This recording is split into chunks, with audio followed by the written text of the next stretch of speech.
तो hello guys, welcome to our YouTube channel study zone academy. तो स्वागत है दोस्तों आपका स्टडी जोन एकेडमी में।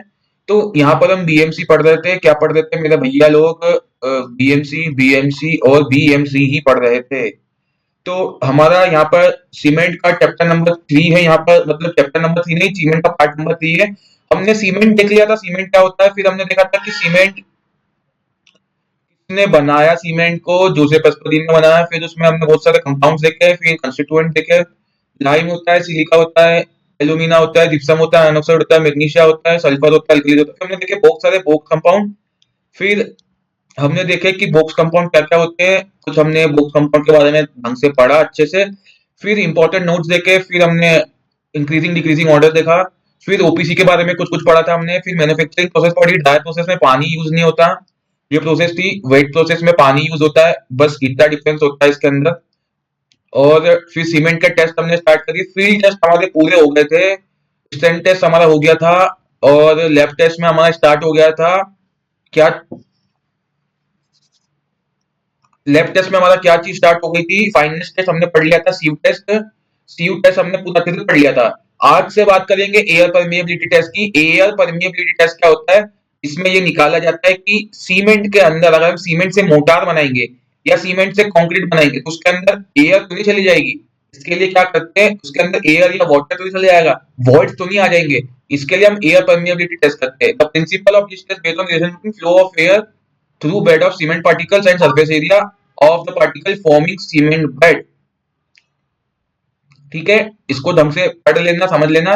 Generally Blaine's air permeability apparatus is used. Blaine's air permeability apparatus में क्या होता है, सबसे पहले आपको पूरा समझा देता हूँ वो टेस्ट क्या होता है ना। फोटो वगैरह मैं उसकी लाया नहीं हूँ तो मैं ऐसे आपको समझा देता हूँ। एक आपके पास होगा वेट मशीन, एक आप रखोगे छोटा सा पॉट या पेन, उसके अंदर आप सीमेंट का वेट कर लोगे, सीमेंट रख के सीमेंट का वेट कर लोगे, है ना, वेट मशीन के अंदर। फिर क्या करोगे, यू ट्यूब होती है, यू यू शेप की ट्यूब होती है, ऐसी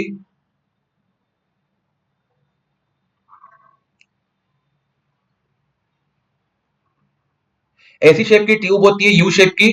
ठीक है, तो इससे क्या मालूम पड़ता है कि प्रेशर डिफरेंस से आपको कितना मालूम पड़ा कि एयर कितनी गई है ऊपर। तो एक ऐसा अपरेटस होता है, गूगल करके देख लेना, क्योंकि ज्यादा इंपॉर्टेंट नहीं है तो मैं कुछ लेके नहीं आया हूँ। ऊपर आप क्या करते हो कि इसमें भर देते हो ऐसे करके, है ना, और यहाँ से प्लंजर से उसको क्या करते हो, अच्छे से दबा देते हो पूरा अच्छे से। और फिर आप यहाँ पे जैसे कि वो होता है ना, आपने पुरानी बीपी चेक करने की मशीन देखी, उसमें सा होता है हवा भरने के लिए, तो वैसे ही इससे हवा भरते जाओगे और इसमें फ्लूइड ऊपर नीचे होते रहेगा और आपको मालूम पड़ेगा कितनी इसमें रीडिंग आएगी। ठीक है, ये चीज है। बाकी सब कुछ इसके लिए लिखा हुआ है कि ओपीसी के लिए कितना होना चाहिए कितना नहीं होना चाहिए, इसको देख कर पढ़ लेना। कोई इंपॉर्टेंट नहीं है, इसलिए मैं आपका टाइम वेस्ट नहीं करूंगा, आगे बढ़ जाऊंगा। कंसिस्टेंसी टेस्ट इंपॉर्टेंट है, ये पढ़ेंगे अच्छे से समझेंगे। कंसिस्टेंसी टेस्ट में जो भी लिखा हुआ है ये पढ़ लेना अच्छे से, है ना। मैं आपको मेन मेन पॉइंट बताने की कोशिश करता हूँ, क्योंकि पिछला वीडियो बहुत ज्यादा बोरिंग हो गया था, इसलिए देखो। इनिशियल सेटिंग टाइम निकालते हैं और क्या निकालते हैं, फाइनल सेटिंग टाइम। ये अलग टेस्ट होता है सेटिंग टाइम का, बट इनिशियल सेटिंग टाइम और फाइनल सेटिंग टाइम निकालने के लिए या स्ट्रेंथ ऑफ सीमेंट निकालने के लिए तीन चीज बोल दी, initial setting time, final setting time या स्ट्रेंथ ऑफ सीमेंट, या और कोई सीमेंट के पैरामीटर निकालने के लिए हमें क्या पता होना चाहिए कि सीमेंट की कंसिस्टेंसी दोस्त कितनी है। तो सबसे पहले अगर आपको इनिशियल सेटिंग टाइम टेस्ट भी करना है या फाइनल सेटिंग टाइम टेस्ट भी करना है या स्ट्रेंथ का टेस्ट भी करना है या कोई और पैरामीटर निकालना है, तो आपको सबसे पहले या तो सीमेंट की कंसिस्टेंसी कहीं से पता चल जाए, कोई आपको बता दे कि इसकी कंसिस्टेंसी इतनी है, या फिर आप कंसिस्टेंसी टेस्ट आपको परफॉर्म करना पड़ेगा, कोई बताएगा नहीं तो। वीकेट एपरेटस यूज होता है, ठीक है। और इनिशियल सेटिंग टाइम ओपीसी के लिए 30 मिनट होता है और फाइनल सेटिंग टाइम होता है 600 मिनट यानी 10 घंटे का। ठीक है, ये चीज तो आपको पता चल गई होगी। अब कंसिस्टेंसी टेस्ट में ये कुछ आप देख लो, मटेरियल है, क्या क्या चीजें यूज होती है ना, कि किस मटेरियल क्या चीज होता है। तो फ्रेम जो होती है कास्ट आयरन की होती है, यहाँ पर एज यू ऑल नो, आपको पता ही होगा कि सीपी मेटल की होती है, कास्ट आयरन की होती है, ठीक है, कास्ट आयरन सीआई की होती है। उसकी सरफेस क्या होना चाहिए, स्मूथ होना चाहिए, आईएस 210 उसकी जो स्पेसिफिक बताता है। फिर मूवेबल जो रॉड होती है वो ब्रास की होना चाहिए, उसका जो कैप होना चाहिए वो भी ब्रास का होना चाहिए, और उनका जो सरफेस स्मूथ होना चाहिए, आईएस कोड उसके यहाँ लिखे हुए, यहाँ लिखे हुए। और बाकी चीजें पढ़ लेना, ज्यादा इंपॉर्टेंट चीज नहीं है। आगे बढ़ते हैं, टेस्ट कैसे होता है वो इंपॉर्टेंट है। बाकी देख लेना कि प्लंजर ब्रास का होना चाहिए, उसका हिट पोर्शन भी ब्रास का होना चाहिए, और नीडल जो होना चाहिए वो स्टील की, हार्ड स्टील की होना चाहिए। ये सब चीजें है ना। अपरेटस दिखता है ऐसा है, देखो अगर मतलब फ्रंट व्यू से देखोगे, फ्रंट व्यू से ऐसा दिखेगा, और साइड व्यू से देखोगे, साइड व्यू से ऐसा दिखने वाला है। और प्लंजर क्या होता है, प्लंजर इतना बड़ा होता है प्लंजर, इसका प्लंजर का जो टाया होता है वो 10 होता है, 10 से प्लस माइनस 0.5 हो सकता है। तो 10 mm का टाया होता है प्लंजर का, ठीक है। और 50 की हाइट होती है, ठीक है। 50 mm की क्या हो जाएगी, इसकी हाइट हो जाएगी, और 10 का टाया हो जाएगा। इसको बोलते हैं विकर्ड अपरेटस। एक बार आप अच्छे से समझ लो विकर्ड अपरेटस क्या होता है।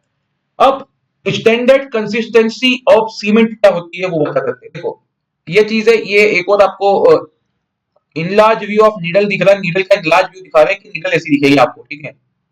देख लिया, देख लिया। कंसिस्टेंसी निकालना आपको पता होना चाहिए। कंसिस्टेंसी कैसे निकालेंगे,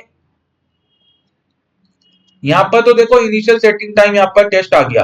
कंसिस्टेंसी के बारे में ज्यादा बात नहीं की, बट मैं आपको पूरा बताता हूं कैसे निकालेंगे अपन कंसिस्टेंसी। कंसिस्टेंसी निकालने के लिए हम क्या करेंगे, सबसे पहले तो हम क्या करेंगे, ये विकर्ड अपरेटस है, ये इसका मोल्ड है भैया। तो हम क्या करेंगे, इसमें हम सीमेंट को पानी में मिलाएंगे, सीमेंट का पेस्ट बनाएंगे, और फिर मैं क्या करूंगा मेरे भैया, इसके अंदर में सीमेंट भर दूंगा, पेस्ट बना के सीमेंट को भर दूंगा। आप कितना भी पानी मिला सकते हैं अपने हिसाब से, ठीक है। हम कितना भी पानी मिला सकते हैं अपने हिसाब से, ठीक है।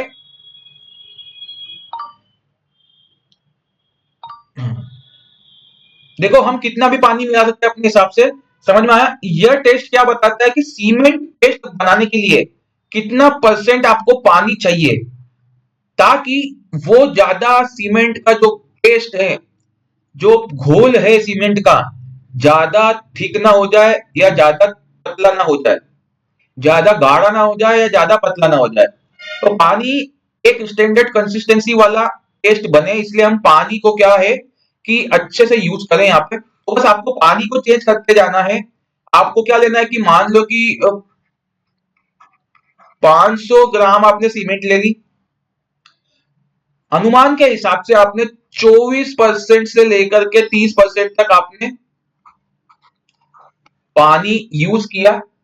देखो कहीं पर मैंने तो कॉलेज में टेस्ट किया है, तो देखो हमारे जो फैकल्टीज थे वो हमको बार बार, आपको ऐसा कॉलेज था हमारा कि ज्यादा सीमेंट यूज नहीं होती थी, तो क्या बोलते थे कि हमारे कॉलेज में स्टूडेंट्स ज्यादा थे, तो हमको क्या बोला गया था कि हमारे टीचर्स को पता कर दिया कि वो बीटेक करके आए हैं, एमटेक करके आए हैं, बहुत सारी एग्जाम्स निकाल के आए थे, तो उन्होंने मुझे बोल दिया था कि 28% पे आएगा। ये आप याद रख लो, 28 हो सकता है कि कभी कभी 27 पे आए, कभी कभी 29 पे आए। तो आपको 25 26 से लेकर के 28 या 29 तक आपको पानी में चेंज करना है। आपको सिर्फ दो ही सैंपल बनाने हैं, और दोनों में आपको इनमें वेरिएशन लेके करना है, क्योंकि स्टूडेंट ज्यादा होते थे और टाइम कम होता था, और ऑपरेटर्स भी 4 से 5 ऑपरेटर्स होते थे, तो इतने में काम नहीं हो पाता था। इसलिए प्रैक्टिकल करवा करवा के उनको नॉलेज हो गया कि 28% का ही क्या होगा कि आएगा। बट किसी किसी सीमेंट की प्रॉपर्टीज में क्या, क्योंकि कभी कभी चेंज आ जाता है, कभी कभी मॉइस्चर आ जाता है, कभी कभी कुछ आ जाता है, तो हमें बोला गया भैया कि 25 से लेकर के या 26 से लेकर के बोला गया 29 तक, इसके बीच में आप कहीं भी रख लो, आपका कंसिस्टेंसी आ जाएगी। अब कंसिस्टेंसी के लिए क्या होना चाहिए कि अब क्या करेंगे हम, ये ब्लेंडर है मेरे भैया, क्या है मेरे भैया, क्या है ये मेरे भैया, ये प्लंजर है, प्लंजर प्लंजर जैसा स्क्वायर शेप का है, ऊपर से आप देखेंगे तो मतलब है ना, तो ये स्क्वायर शेप का है। तो हम क्या करेंगे कि इसकी नीडल को यहां से ड्रॉप कर देंगे, इसको खींच देंगे, नीडल नीचे आएगी, ये प्लंजर अंदर धंसने लग जाएगा। अब यहाँ पे आपको रीडिंग में ये चेक करना है, यहाँ पे जो ये इंडिकेटर है ना मेरे भैया, ये यहाँ पे क्लैंप होता है, मैं इसको खींच दूंगा, इसको खींच दूंगा तो ये नीडल नीचे जाएगी, और यहाँ पर मीटर है, इंडिकेटर है। तो यहाँ पर क्या है कि 5 से लेकर के 7 तक का क्या होना चाहिए,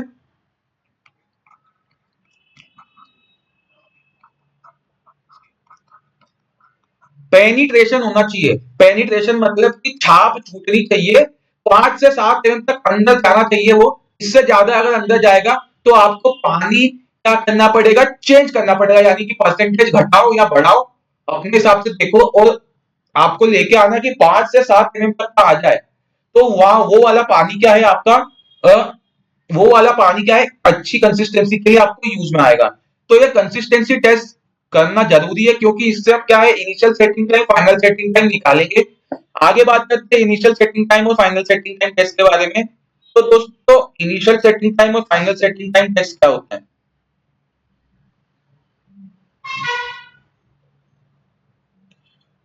कमेंट बॉक्स में कमेंट करके बता दो कि इनिशियल सेटिंग टाइम और फाइनल सेटिंग टाइम टेस्ट क्या होता है।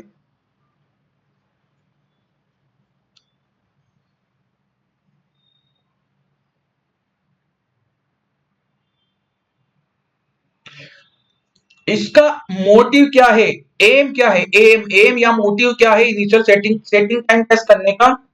कि सीमेंट को मिक्स बना रहे हैं, मिक्स बना रहे हैं सीमेंट का। तो कितने समय में सीमेंट क्या हो जाएगी, सेट हो जाएगी, कितने समय में सीमेंट सेट हो जाएगी, ये हमको पता करना है। इसलिए क्या निकालेंगे हम, सेटिंग टाइम, कि आपका सेटिंग टाइम क्या होगा।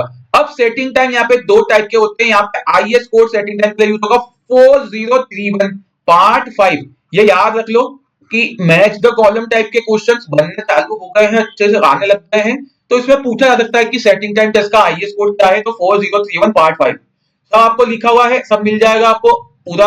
आप देखेंगे, स्क्रीनशॉट लेंगे हर एक पेज का, तो आपको मिल जाएगा अच्छे से, नोट्स भी आपके प्रिपेयर हो जाएंगे। इनिशियल सेटिंग टाइम क्या होता है कि इनिशियली सीमेंट सेट होना चालू कब से हो जाती है। It is measure from instant water is added into the cement up the time is start lose its velocity. यानी कि सीमेंट अपनी प्लास्टिक स्टेट कब लूज करना स्टार्ट कर देती है, जब से हमने पानी उसके अंदर डाला है। तो ये क्लियर नहीं है कि इनिशियल सेटिंग टाइम और फाइनल सेटिंग टाइम के बीच की एक कोई बाउंडेशन नहीं है कि अब इनिशियल सेटिंग टाइम अब फाइनल सेटिंग टाइम स्टार्ट हो गया। ये कोई पता अभी तक नहीं कर पाया है, ये लाइन ये कहती है। अब यहाँ पर है कि 0.85 पी का हम क्या है यहाँ पर कंसिस्टेंसी का हम पेस्ट बनाएंगे। अब क्या, ये पी क्या है, पी है कंसिस्टेंसी जो हमने पहले निकाली ना। ये कंसिस्टेंसी टेस्ट मैंने आपको बताया ना वीडियो भाई, दादा। तो ये कंसिस्टेंसी टेस्ट मैंने बताया कि जो पानी पर जितना परसेंट पानी पर 5 से 7 पेनिट्रेशन आ जाए या इससे कम आए, हम उसको बोलेंगे कि एक क्या है, कंसिस्टेंट थिक बना हुआ है। अब क्या है कि ये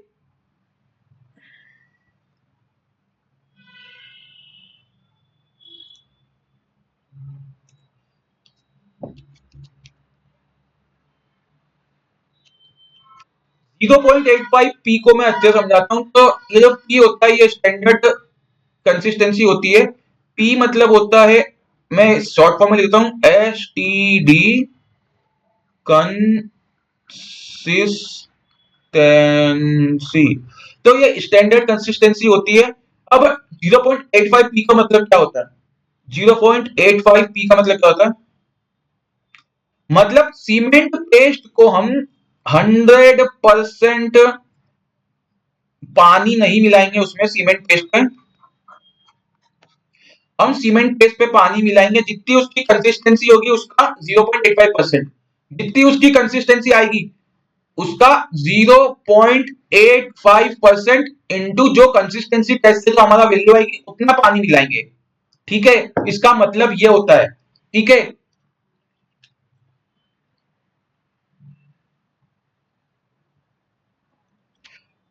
फाइनल सेटिंग टाइम क्या होता है, फाइनल सेटिंग टाइम क्या होता है, फाइनल सेटिंग टाइम क्या होता है। बट इनिशियल सेटिंग टाइम के बारे में और कुछ चीजें बाकी है पढ़ना। जिस जिस बच्चों ने, जिन जिन बंदों ने अगर कॉलेज में पढ़ा है तो जल्दी बता दो क्या क्या पता है। एक तो ये बात जान दो, आईएएस कोड के हिसाब से, आईएएस 456 के हिसाब से 30 मिनट से कम होना चाहिए क्या, इनिशियल सेटिंग टाइम होना चाहिए 30 मिनट से कम। फाइनल सेटिंग टाइम होना चाहिए मैक्सिमम 600 मिनट यानी 10 घंटे तक होना चाहिए।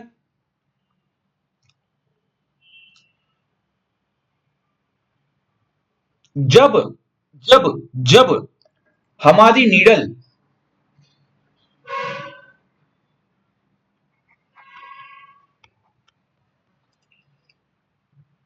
5 mm के ऊपर रुकने लगे,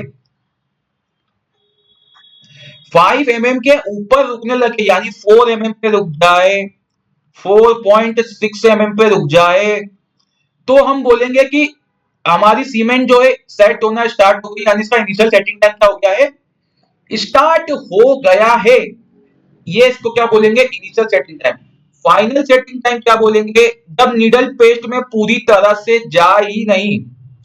फाइनल सेटिंग टाइम में क्या बोलेंगे, फाइनल सेटिंग टाइम में क्या बोलेंगे कि जब नीडल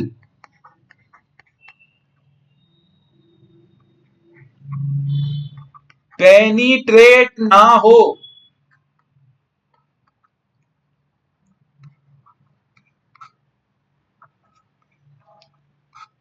जब नीडल पेनिट्रेट ना हो तो समझ जाएंगे कि हमारी जो है फाइनल सेटिंग टाइम हमारा स्टार्ट हो गया है। हम ऐसे चेक कर सकते हैं कि आप आपकी फिंगर लीजिए, फिंगर को सीमेंट पे रख के देखते हैं, अगर आपकी साइड पे काम चल रहा है तो, अगर कोई इंप्रेशन नहीं बन रहा है, कहीं पर आपने सीमेंट का काम करवा दिया है, और फिंगर रख के देखेंगे, अगर आपका फिंगर का इंप्रेशन नहीं बन रहा है, मतलब आपकी सीमेंट क्या हो चुकी है, सेट हो चुकी है। अब इसको कोई छेड़ने की जरूरत नहीं है, और छेड़ दोगे तो आपको फिर वो जो कंक्रीट है, जो मोटा है, उसको आपको बिगाड़ना पड़ेगा, वो वापस से दूसरा कंक्रीट या दूसरा मोटा यूज करना पड़ेगा।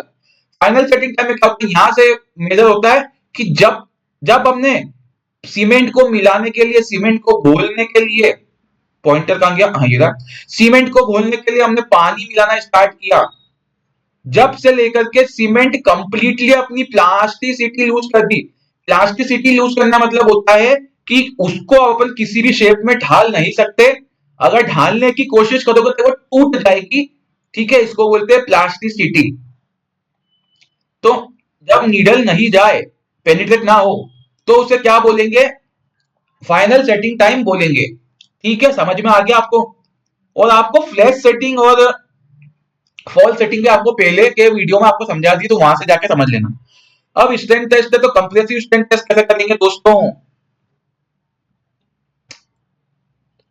कंप्रेसिव स्ट्रेंथ टेस्ट आईएस 4031 का part 7, compressive strength test of cement के लिए 4031 का पार्ट 7 यूज करेंगे। Water is added in the portion of P4 plus 3% by weight of mortar. अब कुछ कुछ बच्चे जल्दी से मुझे कमेंट करके बताएंगे कि कंप्रेसिव स्ट्रेंथ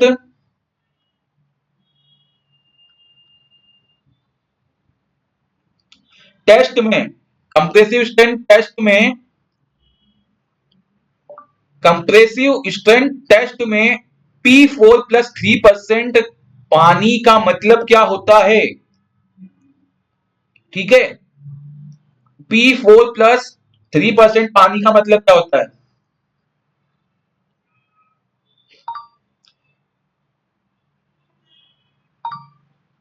इसका भी सीधा सीधा मतलब है, कुछ कुछ बंदे अगर बता पाएंगे तो, कि ये P4 नहीं है, पहली बात तो P/4 है।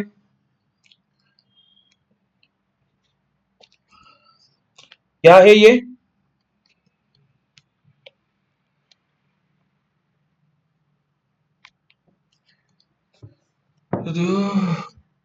क्या है ये दोस्तों, एक सेकंड, ये P4 नहीं है, क्या है ये दोस्त मेरे, बताता हूं मैं आपको।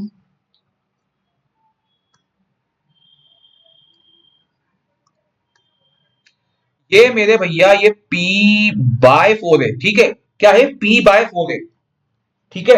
P/4 प्लस 3% का मतलब क्या होता है, इसका मतलब मेजरमेंट से जुड़ा हुआ चीज है, ये पानी का मेजरमेंट।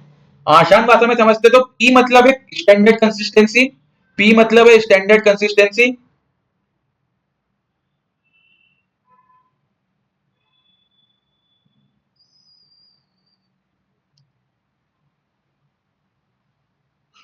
जब हम सीमेंट सैंड मोटार बनाते हैं, जब हम क्या बनाते हैं, सीमेंट मोटार,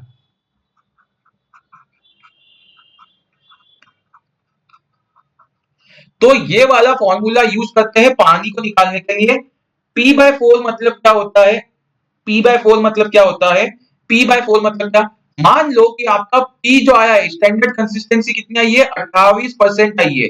आपकी अगर P स्टैंडर्ड कंसिस्टेंसी का आई है 28% आई है, तो क्या करेंगे? 28/4 प्लस 3%, यानी कि क्या करेंगे?